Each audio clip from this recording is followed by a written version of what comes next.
Rishad Hossain big ব্যাশে প্রথম যে বলটা করেছেন সেই বলটার গতি ছিল 96.5 কিলোমিটার প্রতি ঘন্টায়, অর্থাৎ 90-এর অনেক ওপরে। এবারে রিশাদ হোসাইনের পিচ ম্যাপটা যদি আপনাদেরকে একটু লক্ষ্য করে দেখায় তাহলে দেখবেন কতটা ডিসিপ্লিন রিশাদ হোসাইন ছিলেন। অর্থাৎ গুড লেন্থটাতে ম্যাক্সিমাম ক্ষেত্রে হিট করেছেন। লেগ স্পিনারদের ক্ষেত্রে ডিসিপ্লিন মেনটেন করাটা সবচেয়ে গুরুত্বপূর্ণ বিষয়, বিশেষ করে যখন বিগ ব্যাশে অস্ট্রেলিয়ান কন্ডিশনে প্রথমবারের মতো রিশাদ খেলতে গেছেন, তার জন্য লেন্থ ম্যানেজমেন্টটা অবশ্যই খুব গুরুত্বপূর্ণ ছিল। একটু শর্ট অফ লেন্থের যে বলগুলো বা একটু ফুল লেন্থের যে বলগুলো যেগুলো দেখছেন পিচ ম্যাপের মধ্যে, সেক্ষেত্রেও রিশাদ হোসেনকে কিন্তু আসলে পানিশড হতে হয়নি। মাত্র একটা বাউন্ডারি তিনি কনসিড করেছেন, মাত্র একটা বাউন্ডারি কনসিড করেছেন। তার পেছনে অন্যতম বড় কারণ ছিল 18টা বল যে রিশাদ করেছেন তার মধ্যে মাত্র 3টা বল ছিল 90 কিলোমিটার প্রতি ঘন্টার নিচে। ইনফ্যাক্ট আমি যদি আপনাদেরকে একদম বিশ্লেষণ করে বলি তাহলে একটা ছিল 89 কিলোমিটারে, একটা ছিল 87, আর শেষের দিকে একটা বল তিনি করেছিলেন 86.5 কিলোমিটার প্রতি ঘন্টায়।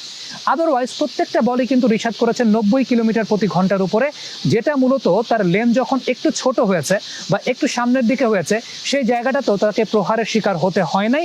অর্থাৎ ডিসিপ্লিন থাকার পরেও যখন একটু পেছনের দিকে বল করেছেন তাতেও কিন্তু খুব বেশি সমস্যা হয় না। দেখেন ওই যে পেছনের লেন্থের যে বলগুলোর কথা আমি বলছিলাম, ওই লেন্থের বল করলে আমাদের দেশের উইকেট যে ধরনের উইকেট থাকে ওই টাইপের উইকেটগুলোতে ব্যাটসম্যানকে আসলে ডিসিভ করা সম্ভব হয় না, বা ব্যাটসম্যান একদম চা খেয়ে মারেন সেই ধরনের একটা ব্যাপার ঘটে। বাট ওই টাইপের উইকেটগুলোতে এই লেন্থের বলগুলো যদি আপনি একটু জোরের উপরে করতে পারেন সেটা আপনার জন্য অনেক বেনিফিশিয়াল হয়। রাশিদ খানদেরকে কিন্তু আমরা ওই লেন্থের বলে উইকেট পেতে দেখি, অর্থাৎ একটু পেছনের লেন্থের বলে উইকেট পেতে দেখি, কারণ পেসটা থাকে। রিশাদের এই বিগ ব্যাশে প্রথম ম্যাচে সবচেয়ে উল্লেখযোগ্য বিষয়টা ছিল জোরে বোলিং করেছেন। আর আমি ইনফ্যাক্ট যখন ফ্লাইটে বল করছেন রিশাদ, ফ্ল্যাট বল খুব কম করেছেন, ফ্লাইটে বল করেছেন অনেক বেশি। তবে ফ্লাইটে বল করার পরেও আলটিমেটলি ব্যাটসম্যান চা খেয়ে মারতে পারে নাই। তার পেছনে কারণটা হচ্ছে ফ্লাইটে বল করেছেন, জোরে বল করেছেন। এই বিষয়টা কিন্তু খুব ডিফিকাল্ট। এটা কিন্তু একটা বেশ ভালো স্কিলের জায়গা যে ফ্লাইটে বল করে সেই বলকে রোলিং করানো, সেই বলকে ঘোরানো। রিশাদ কিন্তু টার্নও পেয়েছেন। ফ্লাইটে বল করে টার্ন পাওয়াটা ইটস ডিফিকাল্ট। জোরে বল করে ফ্লাইটে টার্ন করানোটা ইটস ডিফিকাল্ট, যেটা রিশাদ খুব ভালো মতো অ্যাপ্লাই করেছেন। নর্মালি আপনি যখন একটু ফ্লাইট বা একটু টসড আপ বল করেন বলের পেসটা কমে যায়, বাট রিশাদের ক্ষেত্রেও কিন্তু ফ্লাইটে বল করেছেন, বাট সেই বলের গতি ছিল 96, 94, 92।